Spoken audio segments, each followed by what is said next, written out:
Nah, Bapak setuju nggak bahwa komunikasi politik pemerintah kita itu memang kurang baik? Saya nggak mau jawab setuju dan nggak setuju, tapi ukurannya apa?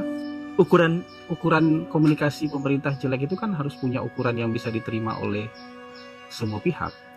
ukurannya bisa kita lihat dalam fenomena.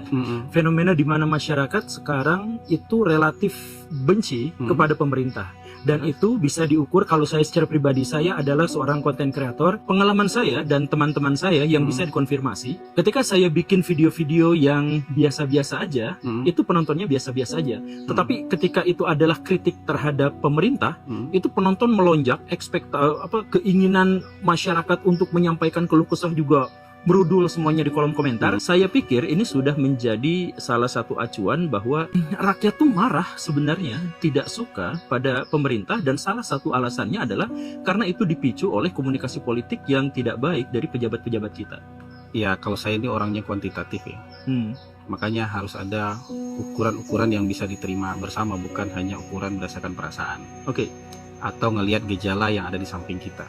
Oke. Jangan-jangan gejala yang kita lihat di samping kita itu cuman badai di Twitter, di X, badai di Instagram, atau badai di TikTok. Jadi kalau ukuran saya komunikasi pemerintah baik atau buruk itu approval rating. Kalau approval rating pemerintah masih 75, di atas 70, bahkan di atas 60 lah, itu menurut saya komunikasi pemerintah itu masih cukup baik. Karena kalau dalam negara demokrasi, ini beda kalau kita bicara Korea Utara, kita beda bicara dengan Rusia misalnya, atau dengan RRC misalnya. Tapi kalau di negara yang nggak ada censorship kayak di Indonesia, itu oposan itu kan selalu ada. Ya. Mau 30% oposan, tapi kalau oposan itu keluar semua di media sosial berasa besarnya. Tapi kalau misalnya sudah disurvei ke lapangan, approval ratingnya masih 70%, itu berarti komunikasinya pemerintah masih cukup baik. Atau bagaimana kalau saya punya alat survei sendiri?